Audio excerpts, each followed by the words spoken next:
Numericals,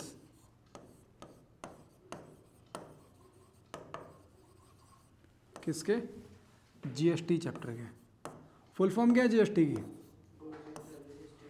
goods and services tax. ठीक है, पहला न्यूमेरिकल इसका स्टार्ट करते हैं, ज़रा देखते हैं क्या दिया हुआ है। An article is marked at 15,000। ठीक है, तो मार्क्ड प्राइस क्या है? Marked price 15,000। हाँ अभी कर लो, वरना फिर घर से भी कर सकते हो, जैसा आपको सही लगे। ठीक है, तो मार्क्ड प्राइस क्या है? 15,000 है। A dealer sells it to a consumer at a profit of 10%। तो प्रॉफिट कितने का है? प्रॉफिट है 10% का। Profit is of 10%। Now if the rate of GST is 12%, rate of GST, rate of GST 12% है। ठीक है, आगे फिर बोल रहा है find selling price of the article excluding tax. पहला क्वेश्चन ये बोल रहा है, टैक्स को हटाकर, हाँ सेलिंग प्राइस बताना है पहले। वैसे जो इसको 15,000 में मिला वो तो जीएसटी मिलाकर मिला ना। एक्सक्लूडिंग, एक मिनट, एक्सक्लूडिंग टैक्स। ठीक है, हाँ अब आप बोलो क्या बोल रहे हो? जिसको कोई सा भी प्रोडक्ट 15,000 में मिला वो तो इसको जीएसटी लगाकर मिला ना। नहीं, वो उसका मार्केट प्राइस है भाई। अभी ये नॉर्मल चल रहा है कि एक दुकान पे आप गए हो, दुकान पे कोई सामान रखा हुआ है, सामान का जो मार्केट प्राइस है वो इतना है। अब वो सेल डीलर ने कितने में खरीदा, शॉपकीपर ने कितने में खरीदा होगा, वो आपको नहीं पता। ठीक है, आपको तो ये पता है कि भाई आप दुकान में गए, दुकान में आपके पास जो एमआरपी जो आपको दिख रही है वो 15,000 दिख रही है, और जो शॉपकीपर है वो अपना जो प्रॉफिट है वो 10% का लेना चाह रहे हैं। डीलर करेगा शॉपकीपर, मतलब जो डीलर है वो अपना प्रॉफिट चाह रहा है 10% का। ठीक है, और फिर रेट ऑफ जीएसटी इतनी लग रही है। तीन चीज़ें आपको पता चल गई हैं। मतलब आप किसी शॉप पे गए, वहाँ पे कोई सामान था, मतलब जो डीलर जब बेचेगा 10% प्रॉफिट पे उस पे 12% जीएसटी लगेगी। हाँ जीएसटी तो बाद में सबसे लास्ट में जीएसटी लगती है। ठीक है, मतलब कैलकुलेशन के टाइम पे सबसे लास्ट में क्या लगाते हो आप? जीएसटी लगाते हो। अच्छा, एक तो हमको सेलिंग प्राइस फाइंड करना है एक्सक्लूडिंग टैक्स, दूसरा हमको इसमें फाइंड करना है क्या? The amount of tax paid by the consumer, tax paid by consumer.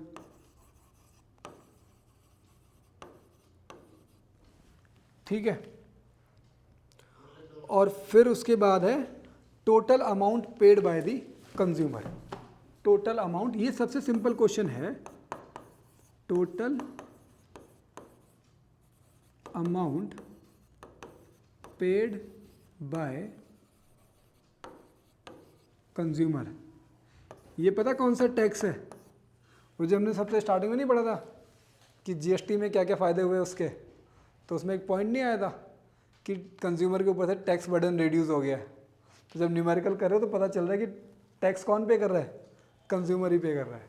ठीक है, तो वही वाला टैक्स हमको फाइंड करना है कि कंज्यूमर कितना पे कर रहा है। ठीक है, नाउ नहीं अमाउंट में, अमाउंट बताना पड़ेगा। तो देखो सेलिंग प्राइस किससे निकाली जाती है? क्योंकि ये तो उसका मार्केट प्राइस है। जब वो बेचेगा तो वो प्रॉफिट के साथ बेचेगा। ठीक है, तो प्रॉफिट को आप क्या करोगे? मार्केट प्राइस में ऐड कर दोगे। ठीक है, तो सेलिंग प्राइस क्या होती है? अरे आपको भाई उससे कोई लेना देना नहीं है कि उसको सामान कितने में मिला। आपको बस ये, आप किसी शॉप में गए, आपने एक सामान देखा 15,000 उस पर लिखा हुआ है, डीलर ने आपको ये बोला कि भाई साहब 10% तो हमारा बनता है, 10% तो हम लोग कमाएंगे ही ना। ठीक है, तो अब आपसे पूछा ये गया है कि आपको कितने रुपए आपके लिए सेलिंग प्राइस रखी जाएगी। फिर तो सेलिंग प्राइस क्या होती है? Market price, market price plus जो भी वो प्रॉफिट ले रहा है, ठीक है ना। तो मार्क प्राइस कितनी है आपकी 15,000 और प्लस कर दो प्रॉफिट, 15% का प्रॉफिट चाहिए उसको 15,000 पे, सॉरी 10% का प्रॉफिट 15,000 पे। तो 15,000 इंटू 10 अपॉन 100, समझ में आ गया। 2 0 से ये 2 0 कैंसिल, और ये आ रहा है आपका 15,000 प्लस ये कितना आ गया 1500 आ गया।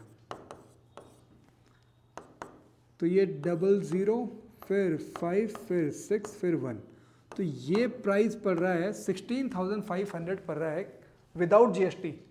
तो ये सेलिंग प्राइस आ गई क्या, सेलिंग प्राइस जीएसटी भी लग जाएगी। एक्सक्लूडिंग जीएसटी वो इतने रुपए आ गई, ठीक है। लेकिन वही है ना कि कस्टमर को तो फिर जीएसटी पे भी करनी पड़ेगी, तो पहले का आंसर तो ये आ गया। लेकिन सेकंड वाला, सेकंड क्या है, tax paid by consumer. Consumer tax किस पे करेगा, 16,500 पे टैक्स पे करेगा, पे होगा, इस पे टैक्स पे होगा, 12%, ठीक है। और भी कितना 12% का। और फिर बाद में तो वो minus हो जाएगा। हाँ, तो जीएसटी पेड या फिर टैक्स पेड लिख दो, टैक्स पेड बाय कंज्यूमर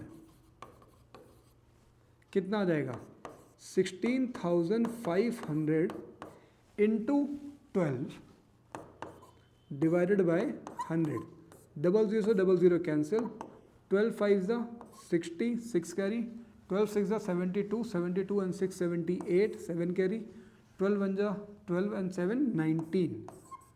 तो 1980 रुपीज़ क्या आ रहा है, टैक्स आ रहा है। ये तो उसको सेलिंग प्राइस पड़ेगी, बट बिना टैक्स के तो नहीं खरीद पाएगा वो, तो उसको टैक्स भी पे करना पड़ेगा।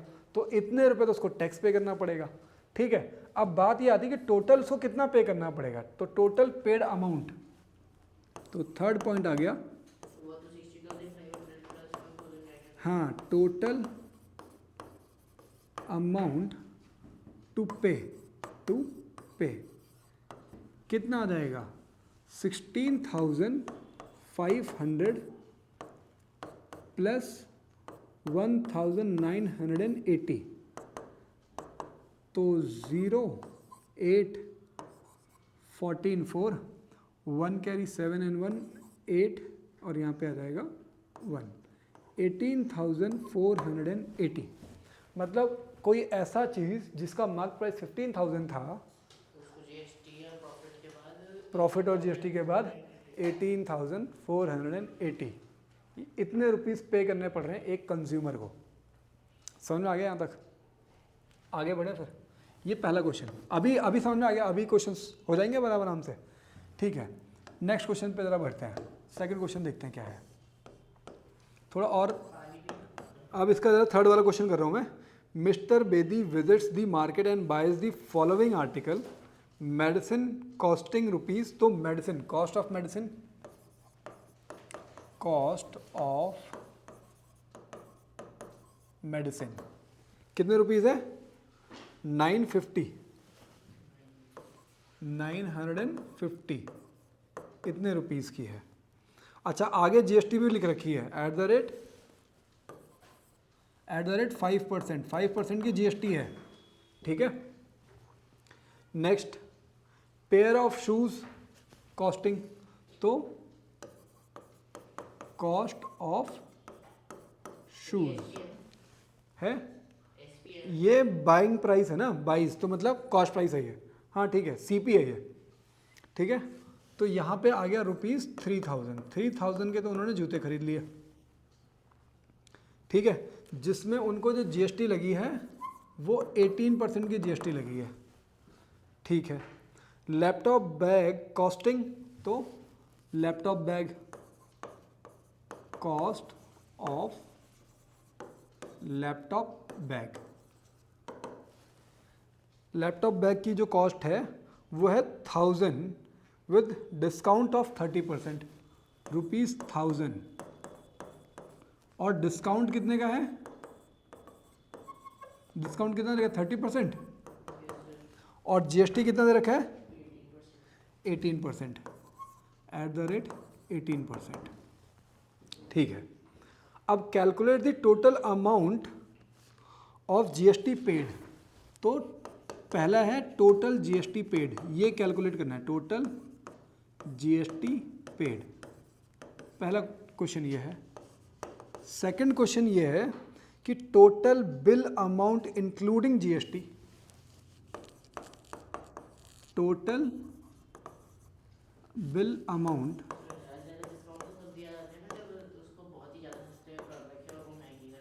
हाँ, इंक्लूडिंग जीएसटी। ठीक है, तो ये चीज़ें हमने आपको, मतलब ये सारी ये चीज़ें हमने करनी है। ठीक है, अब ज़रा इसमें देखो, स्टार्ट करते हैं ज़रा इसको ना। द कॉस्ट ऑफ मेडिसिन आपको ये दे दिया है, हमको सबसे पहले टोटल कॉस्ट ऑफ जीएसटी बताना है कि कॉस्ट ऑफ जीएसटी कितना आ रहा है। तो पहला टोटल जीएसटी, टोटल जीएसटी, तो पहले तो आप किस पे फाइंड करोगे, मेडिसिन पे फाइंड करोगे। तो मेडिसिन पे जीएसटी कितने की है, 5% की है, तो 950 इंटू 5 अपॉन 100। तो ये क्योंकि 5% निकालना है इसका, तो 0 से 0 कैंसिल हो गया, 5 से ये 2 टाइम्स में, तो कितना आ रहा है 95/2, इसका मतलब 47.5 रुपीज़। पहला तो ये हो गया, ये समझ में आ गया अभी मेडिसिन। उसके बाद शूज़ का है भाई, तो शूज़ पे जो जीएसटी आएगी वो है 18% की, तो 3000 का 18%, तो 0 से 0 कैंसिल, 18 3 जा 54, तो 540 रुपीज़ तुम्हारा क्या हो गया, जीएसटी ऑन शूज़। ये समझ में आ रहा है अभी? ठीक है, नेक्स्ट उसके बाद क्या है, शूज़ के लैपटॉप। अच्छा, डिस्काउंट कितने का है, 30% का। ठीक है, तो पहले डिस्काउंट कर लेते हैं। हाँ, मतलब मैंने आपको क्या बताया, मैंने बताया कि जीएसटी जो है ना वो सबसे लास्ट में कैलकुलेट होती है। ठीक है, हाँ, तो इसमें सबसे पहले हम लोग 1000 रुपीज़ में से माइनस कर देंगे 30%, तो 1000 इंटू 30 अपॉन 100, 00 कैंसिल, तो 300 कैंसिल कर दोगे आप, तो कितना आ रहा है, ये 700 रुपीज़ की तो उसकी कॉस्ट प्राइस आ रही है। ठीक है, सबसे पहले हमने इसको कॉस्ट प्राइस निकाल दिया। ठीक है, अच्छा, अब इसके बाद इसके ऊपर जीएसटी लगेगी। अब जीएसटी 700 के ऊपर लगेगी, तो कितने की है, 18% की है, तो 700 इंटू 18 अपॉन 100, तो 00 कैंसिल, 18 7 जा कितना होता है, 126 है, 7 8 जा 56, 5 कैरी, 7 1 जा 7 एंड 5 12। ठीक है, तो ये आ गया तुम्हारा लैपटॉप के ऊपर क्या, जीएसटी। तो टोटल जीएसटी कितनी हो गई, टोटल जीएसटी, तो टोटल जीएसटी आ रही है आप अपने पास 47.5 प्लस 540 और प्लस 126। फटाफट इनको जो सॉल्व करके बताओ कितना आ रहा है। ये हो जाएगा आपका, यहाँ पे तो आ गया आपका 0.5, ठीक है, और 6 एंड 7 कितना हो गया, 13, 3 1 कैरी, फिर 2 6 एंड 4 10 एंड 1 11, फिर 1 कैरी, और यहाँ पे 6 एंड 7 713.5 रुपीज़। इतने रुपीज़ की तो उन्होंने क्या ले ली है आपसे, जीएसटी ले ली है। टोटल जीएसटी हमने कैलकुलेट कर दी। दूसरा क्या होता है, total bill amount including GST. हाँ, तो टोटल बिल अमाउंट कितना होगा, तो देखो नेक्स्ट जो है हमारा वो है total bill amount, total bill amount. So देखो 950 था ये, हाँ, तो मतलब जो भी उसकी जो कॉस्ट प्राइस, मतलब जो उसकी मार्क प्राइस है, जैसे 950 प्लस ये कितने में मिल रहा था, 3000, 3000 प्लस, और आपको लैपटॉप बैग कितने का पड़ा था? 700, क्योंकि डिस्काउंट भी है ना, तो लैपटॉप बैग कितने का पड़ा? 700 का पड़ा। टोटल ही कर दीजिए एक ही बारी में ना। हाँ हाँ, एक साथ कर दो और क्या। तो ये तो टोटल कॉस्टिंग पड़ती है आपको, और इसमें आप ऐड कर दोगे, कितने ऐड कर दोगे? जो आपकी जीएसटी आ रही है, ठीक है, तो 713.5 इसको ऐड कर देना आप।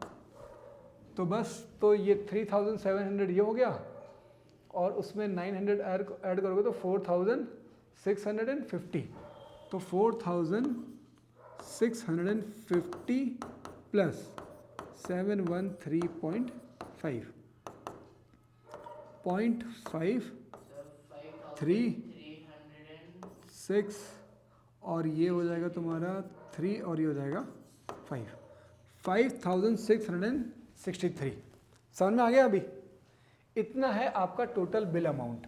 यही आ रहा है आपका भी आंसर? सेम आ रहा है? तो इतना है आपका टोटल बिल अमाउंट। ये आपका सेकंड वाला पार्ट हो गया इसका। अच्छा, पहले ये बताओ, ये समझ में आया पूरा क्वेश्चन? है इजी है ना क्वेश्चन? है क्वेश्चन तो टफ नहीं है, तो इजी इजी क्वेश्चन है। नेक्स्ट एक दो क्वेश्चन और करना है। चलो एक, अब मैं थोड़ा टफ वाला क्वेश्चन लेता हूँ जरा ना। अब मैं एक क्वेश्चन ले रहा हूँ आपका, ये क्वेश्चन नंबर 15। क्वेश्चन नंबर 15 वाला देखो जरा। है? हाँ, अभी मैं आपको ये वाला क्वेश्चन बता दे रहा हूँ, समझा दे रहा हूँ, उसके बाद फिर आप देखना अगर कहीं और कोई टफ मिलेगा तो मुझे बता देना, ठीक है? A shopkeeper in Delhi buys an article at printed price of ₹24,000। ठीक है, ठीक है। सबसे पहली चीज, शॉपकीपर कहाँ पे है? दिल्ली में है, दिल्ली में है। प्रिंटेड प्राइस क्या लिया उसने? है? हाँ, ये इंपॉर्टेंट है। प्रिंटेड प्राइस कितना है? 24,000। From a wholesaler in Mumbai. कहाँ से लिया इसने? मुंबई से लिया है। तो दिल्ली और मुंबई के बीच में बात चल रही है, ठीक है? तो उसने कहाँ से? मुंबई से खरीदा और दिल्ली में उसको बेचना है। The shopkeeper sells the article to a consumer in Delhi. Shopkeeper in Delhi buys an article the printed price of 24,000 from a wholesaler in Mumbai. हाँ, पहले लाइन में तो ये लिखा है ना कि उसने दिल्ली से एक आर्टिकल बाय करा। नहीं, दिल्ली में एक शॉपकीपर है क्या? देखो इसका मीनिंग समझो जरा क्या है। अ शॉपकीपर इन दिल्ली, जो कि दिल्ली में है, buys an article at a printed price of ₹24,000 from a wholesaler in Mumbai. तो मतलब उसने एक आर्टिकल बाय किया है एक होलसेलर से, जो कि कहाँ पे है? मुंबई में है। इसका मतलब जो सेल है वो दिल्ली और मुंबई के बीच में चल रही है। इसका मतलब ये कौन सी सेल हो गई? इंटरस्टेट। इंटरस्टेट, ये इंटरस्टेट सेल है। Interstate sale, interstate sale है। तो प्रिंटेड प्राइस कितनी हो गई? 24,000 हो गई है, ठीक है? The shopkeeper sells the article to a consumer in Delhi at a profit of 15%। तो इसको प्रॉफिट चाहिए, कितना चाहिए प्रॉफिट? 15%।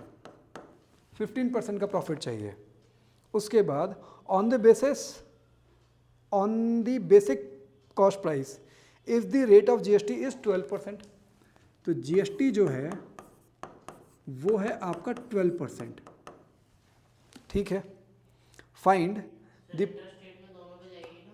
है। इंटरस्टेट पे दोनों पे जाएगी ना, स्टेट और अरे, जब दो अलग अलग स्टेट्स के बीच में सेलिंग हो रही है या बाइंग हो रही है या फिर ट्रेडिंग हो रही है, तो पूरा का पूरा टैक्स कहाँ पे जाता है? सेंट्रल गवर्नमेंट को जाता है। किस नाम से जाता है वो? आईजीएसटी के नाम से जाता है, integrated goods and services tax के नाम से जाता है। वही तो कल बताया था ना इसको, ठीक है? वो उसको ना बहुत इंपॉर्टेंट है, उसको एक बार देख लेना, नोट्स बना लेना उसको, ठीक है? अगर नहीं बना रखे हैं, ठीक है? अच्छा, इसमें जो पहली चीज़ आपको पूछी हुई है वो है price inclusive of tax at which the shopkeeper bought the article.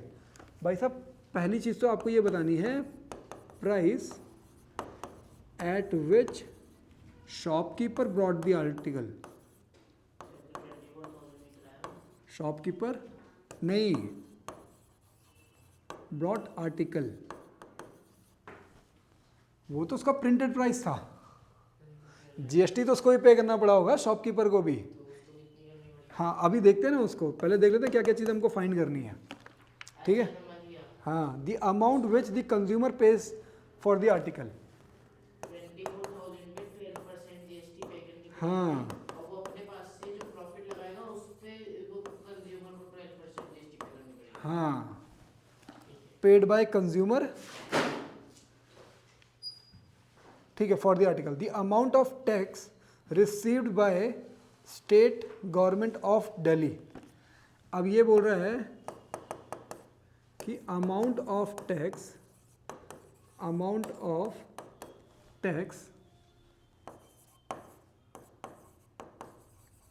Received by Delhi government, ठीक है। अच्छा, दूसरा है कि amount of tax received by central government. तो amount of tax received by both of them, ये पता करना है आपको, ठीक है। Amount of tax received by central government,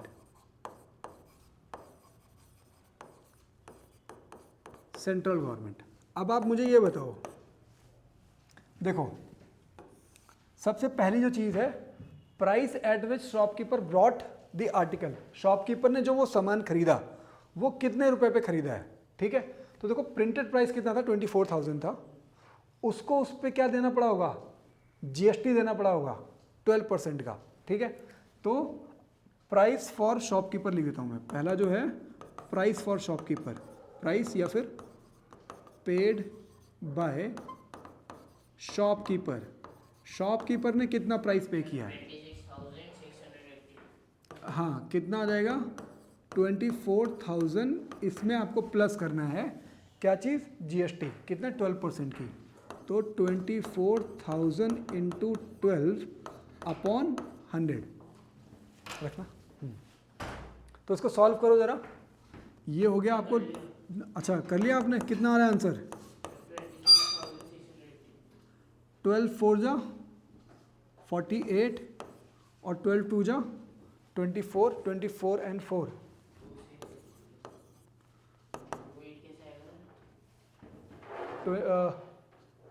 12 into 0 0, 12 4 जा 48, 4 कैरी, 12 2 जा 24 प्लस 4 कितना हो गया 28। बेटा नॉर्मल कैलकुलेशन गलत कर रहे हो हैं, अच्छा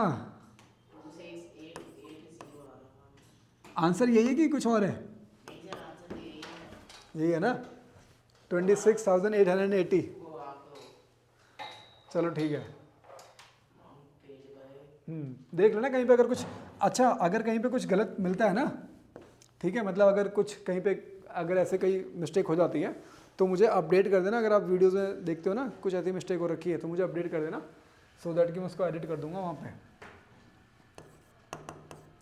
ठीक है। अच्छा सेकंड चीज़ क्या पूछी है, अमाउंट पेड बाय कंज्यूमर, कि कंज्यूमर डिस्काउंट पहले प्रॉफिट लगाओ, पहले उसे प्रॉफिट लगाओ।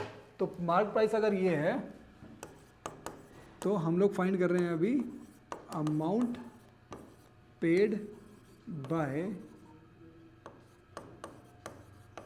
कंज्यूमर, कितना है 24,000, तो उसका कॉस्ट प्राइस था, इसमें हम लोग प्रॉफिट ऐड करेंगे, प्रॉफिट कितना है 15%, तो प्लस 24,000 का 15% इसमें ऐड कर दो, तो 0 से ये 0 कैंसिल हो जाएंगे और यहाँ पे आ रहा है 24,000 प्लस 15 इंटू 0 0, 15 4 जो 60, 6 कैरी, 15 2 जो 30 एंड 6 36,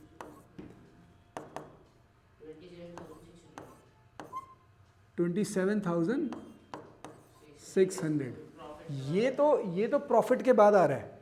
अब जीएसटी, ठीक है, अब एडिंग जीएसटी, अगर आप चाहो तो ये पूरा एक साथ भी कर सकते थे, 27,600 प्लस 27,600 इंटू GST कितना है इस पे 12% का GST है, तो 12/100, 0 से 0 कैंसिल, तो 27,600 प्लस 12 6 जा 72, 7 कैरी, 12 7 जा 84, 84 एंड 7, 84 एंड 7 कितना हो गया 93, सॉरी 91, हाँ 9 कैरी, और फिर 12 2 जा 24, 24 एंड 9 कितना हो रहा है 33, तो इसमें ऐड कर दोगे तो ये आ रहा है आपका कितना, यहाँ पे तो 9 आ गया और फिर यहाँ पे कितना 30,312, कैसे 912 आ रहा है ना, एक बार चेक कर लो, ठीक है। तो 3,312 तो इन दोनों को मल्टीप्लाई करके आ गया और उसके बाद फिर हमने इसको सॉल्व किया, ये आ गया, ठीक है।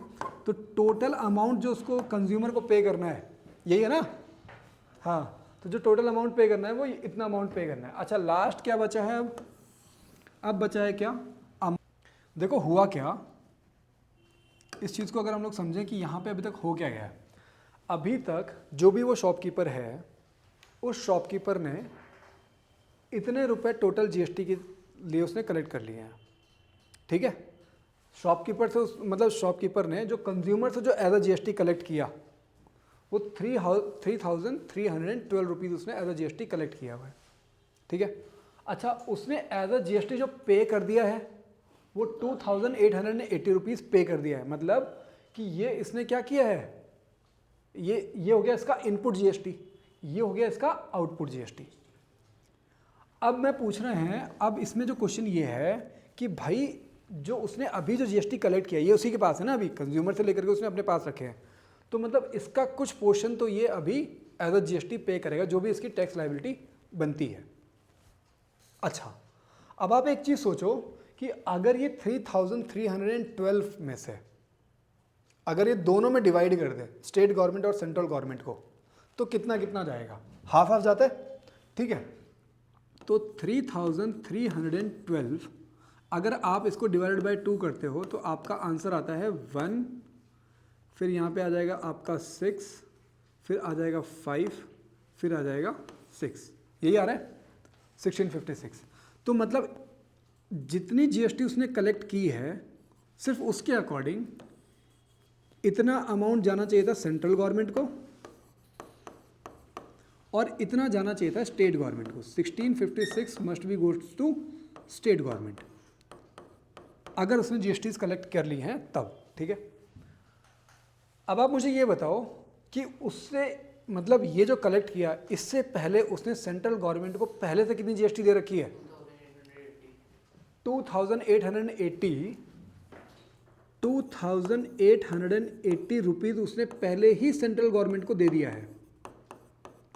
बात समझ में आ रही है, सेंट्रल गवर्नमेंट को पहले से कितना दे दिया है 2,880, और पूरे कैलकुलेशन के बाद उसकी जो टैक्स लायबिलिटी बनती है फॉर सेंट्रल गवर्नमेंट इज 1,656, ठीक है। तो क्या अभी ये सेंट्रल गवर्नमेंट को और देगा, नहीं देगा, क्यों, क्योंकि उसने पहले से ही सेंट्रल गवर्नमेंट को ज़्यादा दे रखे हैं, ठीक है।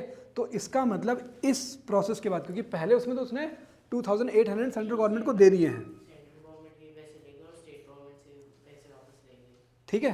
तो सेंट्रल गवर्नमेंट को उसने इतने पैसे तो दे दिए हैं, मतलब अब क्योंकि अगर उससे मान लो अगर 2,880 से ज़्यादा उसका ये उस पूरे के बाद उसका बनता मान लो 3,000 का बनता कि 3,000 वो सेंट्रल गवर्नमेंट को दे रहा है, 3,000 स्टेट गवर्नमेंट को देता। अगर उसको इस तरीके से उसने टैक्स कलेक्शन किया होता कि उसको लायबिलिटी बन जाती उसकी कि नहीं वो सेंट्रल गवर्नमेंट को 3,000 देगा और स्टेट गवर्नमेंट को 3,000 देगा, तब वो सेंट्रल गवर्नमेंट को उसने 2,880 जो दे रखा था उसको माइनस कर देता 3,000 में से।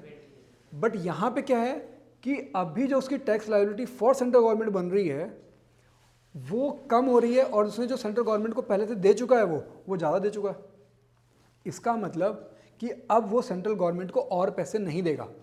बात समझ में आ रही है अभी, ठीक है। तो इसका मतलब अच्छा, अब जो स्टेट गवर्नमेंट के पास इतने पैसे देने थे उसने 1656, ठीक है, तो वो स्टेट गवर्नमेंट को 1656 अगर वो देगा तो उसकी जो नेचुरली जो उसकी टैक्स लाइबिलिटी बन रही है वो कितनी बन रही है भाई, 2880 रुपीज़ उसने एज अ टैक्स पे कर चुका है वो। इस कैलकुलेशन के अकॉर्डिंग सेंट्रल गवर्नमेंट की इतनी बन रही थी, क्योंकि सेंट्रल गवर्नमेंट को उसमें पहले से ज़्यादा दे रखे हैं, इसका मतलब वो अब और पैसे सेंट्रल गवर्नमेंट को नहीं देगा, ठीक है। तो सेंट्रल गवर्नमेंट को नहीं देगा तो फिर किसको देगा, अब वो देगा सिर्फ इसको स्टेट गवर्नमेंट को, बट स्टेट गवर्नमेंट को भी कितने देगा वो, जितने 2080 के बाद हाँ, तो टैक्स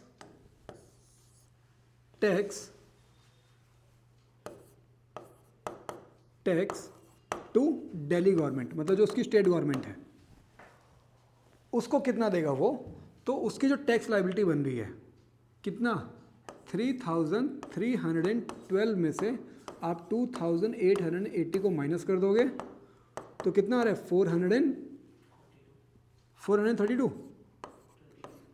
432 रुपीज़ स्टेट गवर्नमेंट को। क्योंकि देखो अगर हम लोग सिर्फ इस पे काम करते तो उसकी जो लाइबिलिटी बनती वो इतनी स्टेट गवर्नमेंट और सेंट्रल गवर्नमेंट को बन रही थी, बट पहले से वो सेंट्रल गवर्नमेंट को इतने दे चुका है, इसका मतलब सेंट्रल गवर्नमेंट को और पैसे नहीं देगा, ठीक है। अब बात आती है कि स्टेट गवर्नमेंट को कितने देगा, तो भाई स्टेट गवर्नमेंट को भी ये पैसे कोई ना देगा वो, क्योंकि उसने तो इतना अमाउंट दे चुका है ना पहले से वो, तो जितना रिमेनिंग बच रहा है वो स्टेट गवर्नमेंट को दे देगा, ठीक है। तो मतलब इसके बाद पहले ये चीज़ आपको देखनी पड़ेगी, इसके बाद फिर आपको ये चीज़ देखनी पड़ेगी। सेंट्रल गवर्नमेंट अगर कहेगी हाँ आधा हिस्सा चाहिए था। हाँ, तो रुको जरा, अब क्या है कि आप बताओ टैक्स टू सेंट्रल गवर्नमेंट, तो सेंट्रल गवर्नमेंट को टैक्स कितना जा चुका है, जब उसने IGST वाला काम किया था तब उसने टैक्स पे कर दिया था सेंट्रल गवर्नमेंट को, कितना 2880 रुपीज़, ये 2880 रुपीज़ का टैक्स जो कि उसने स्टार्टिंग में जब वो IGST के अंदर जब उसने मुंबई से ख़रीदा था ना तो उसने ये अमाउंट पे किया था एज GST, वो यहाँ पे आ गया, ठीक है। अगर इसको अलग से कैलकुलेट करना है ना, अगर अलग से इसको कैलकुलेट करना है तो यहाँ पे आप लिख सकते हो भाई 24,000 इंटू कितना, 12% था, 12% अपॉन कितना 100, तो ये आ रहा है आंसर। अभी समझ में आ गया, पूरा क्लियर है अभी, ठीक है, कि दिल्ली गवर्नमेंट को ये क्यों गया और सेंट्रल गवर्नमेंट को ये क्यों गया, ये समझ में आ गया पूरा, ठीक है, क्लियर है ना ये, ठीक है। फिर चलो अब हम लोग थोड़ा सा क्या कर लेंगे, केमिस्ट्री कर लेंगे, ठीक है।